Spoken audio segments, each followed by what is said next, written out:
ችራይላሶን አሜን። ለሁሉ እግዚአብሔር አምላክና ዝተቀደሰን ዝተባረኸ መዓልቲ ይግበረና። በረኸት ናይ አብ ወልድ መንፈስ ቅዱስ፣ በረኸት ናይ ቅድስተ ቅዱሳን ድንግል ማርያም፣ በረኸት ናይ ኩሎም ጻድቃን ነቢያት ወሃዋርያት ይፈልየና። ሎሚ ድማ ከም ንሪኦ ዕለተ ረቡዕ ዘህማማት እዩ። ኣብ ዕለተ ረቡዕ ዝተፈፀሙ እንታይ ከይመስሉ ዝብል ሓፈሻዊ ክንርኢና ኣለና። እሺ ዕለተ ረቡዕ ዘሕማማት ወንጀላውያን ማቴዎስ፣ ማርቆስ ጽሒፎሞ ከም ዘለዉ ኣብዛ ዕለት እዚኣ ዝተፈፀሙ ሰለስተ ነገራት እዮም። ንሳቶም ድማ እዞም ስዑብ እዮም። ብቐዳማይ እንሪኦ ፈሪሳውያን ሊቀ ካህናትን ጸሓፍትን ንጎይታናን ኣምላኽናን መድሓኒናን ኢየሱስ ክርስቶስ ክቐትልዎ ምኽሪ ቀኒዮም ዝተሰማምዑላ ዕለት እያ።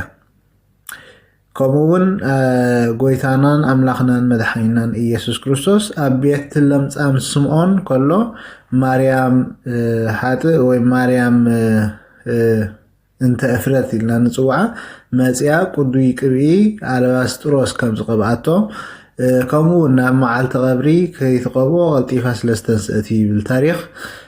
እዛ ሰበት እዚኣ ኣዝያ መልክዐና ነበረት፣ ሙሉእ ሰብነታ ዘርኢ መስትያት እውን ነበራ እሞ ሓደ መዓልቲ ናብኡ ቀሪባ መልክዓ ከመይ ከም ዝመስል ረኣየት ይብለና። ሞት ከሎ እሞ እዚ ኩሉ ንምንታይ ብምባል ኣብ ገሊላ ሓጢኣት ዝሓድግ ነቢ ተንስኡ ኣሎ እሞ ናብኡ ክኸይድ ደኣ ሓጢኣተይ ሕደገለ ይክብሎ ኢላ ሓሰበት ይብለና። ሓሲባ ይተረፈትን ብግብረ ዝሙት ዝኣክበቶ ገንዘብ ነበራ እሞ ሓዶን ናብ ዝተባሃለ ሃብታም ነጋዳይ ከይዳ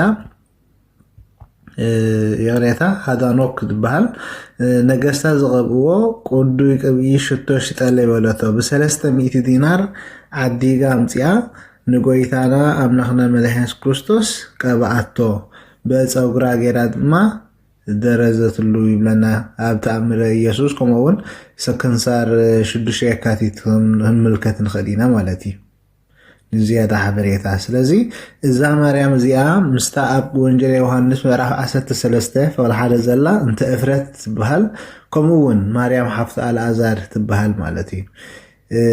ካልኣይ ብሳልሳይ ንሪኦ እቲ ኻሓዚ ይሁዳ ንጎይታናን ኣምላኽና ኢየሱስ ክርስቶስ ኣሕሊፉ ንምሃብ ካብ ጸሓፍቲ ሕግን ፈሪሳውያንን ሊቀ ካህናትን 30 ዲናር ዝተመዘነሉ እዩ።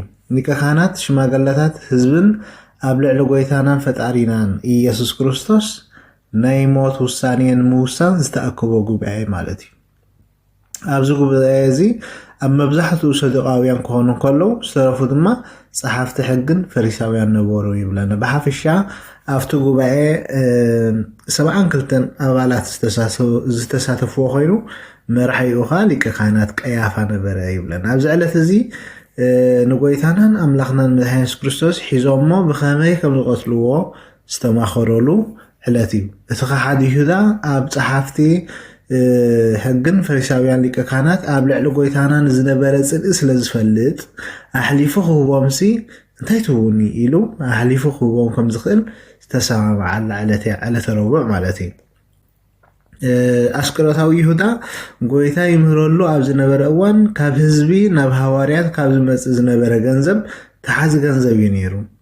ካብቲ ዝእክቦ ሙዳየ ምፅዋት እናሰረቐ ንግላዊ ጥቕሙ የትርፍ ስለዝነበረ ብፍቅሪ ገንዘብ ይጥቃዕ ነበረ ይብለና ታሪክ።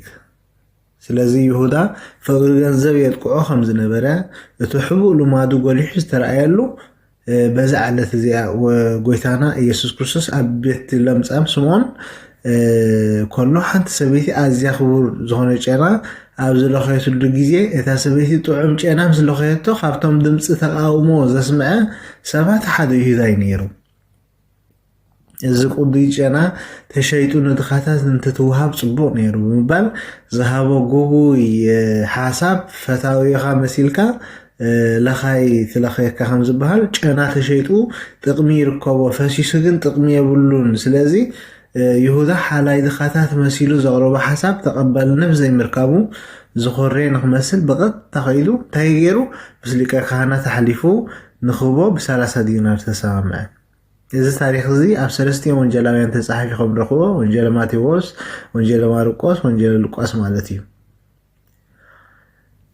ይሁዳ ኣስቆሮታዊ ከምቶም 10 ሃዋርያት ካብ ጎይታና ተማሂሩ በረኸተ ሕብስቲ ተመጊቡ ዝተፈላለዩ ተኣምራት ብዓይኒ ርኢዩ ብኢድ ጎይታ እግሩ ተሓፂቡ ይሁዳ ግን ነዚ ኩሉ ኣይዘከሮን ኣሕሊፉ ክወድኣ ተዋዓለ ማለት እዩ ወዲ ሰብሲ ከምቲ ብዛዕባኡ ዝተፃሕፈ ክኸይድ እዩ ግናኸ እቲ ወዲ ሰብ ኣሕሊፉ ዝህቦ ሰብ ወይልኡ ከም ዝብለና ወንጀል ማቴዎስ 26-24 ካልኦት ሃዋርያት ንፍቅሪ ጎይታና ክስዕቡ ከለዉ ንሱ ግና መርገም ይመሪፁ ገንዘብ ስር ኩሉ ክፍኣት እዩ ከም ዝተባሃለ ህይወት ክርስትና ክበላሹ ስለ ዝኽእል ኣብ ገንዘብ ዘለና ፍቅሪ ብፍልጠት ክኸውን ይግባእ ሰብ ከ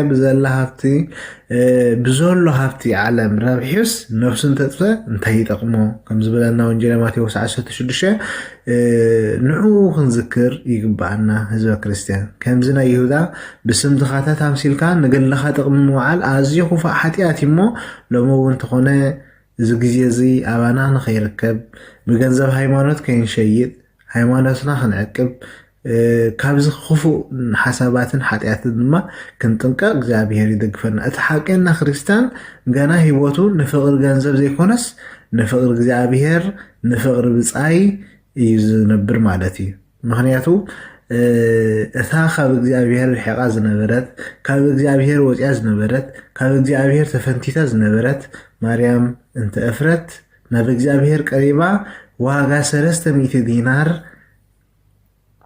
ቁዲ ቅቢ ወይ ድማ ሸቶ ክትገዝእ ከላ እቲ ምስ እግዚአብሔር ኣብ ጥቕኡ እቲ ምስ እግዚአብሔር ኣብ እግሩ ከይተፈልየ ወዲ መዝሙር ተባሂሉ ይሁዳ ኣብ ምስኡ ነይሩ ተሓቲ ገንዘብ ኮይኑ ሕብስቱ ኩሉ እግሩ ተሓፂቡ ምስኡ ዝነበረ ግን ብ30 ዲናር ሸጠሉ እሞ እግዚአብሔር عينت لبونا خفيتو نجزابيهر زبلنا نسمع نجزابيهر كنفكر نجزابيهر نفكرون تقولنا خا نجزابيهر نسوم ناشتو حواتي نسوم دخاتات نسوم تقومات زجوركم نعيكم زجوركم كم زبلنا احنا دما بصينا مسانا زلو خنفكر مسانا زلو خنحجز مسانا زلو كنقالي نجزابيهر سنة فقادي قبرنا كبرنا اب كبرنا ولد كبرنا فاس قدس زل العالم يخون امين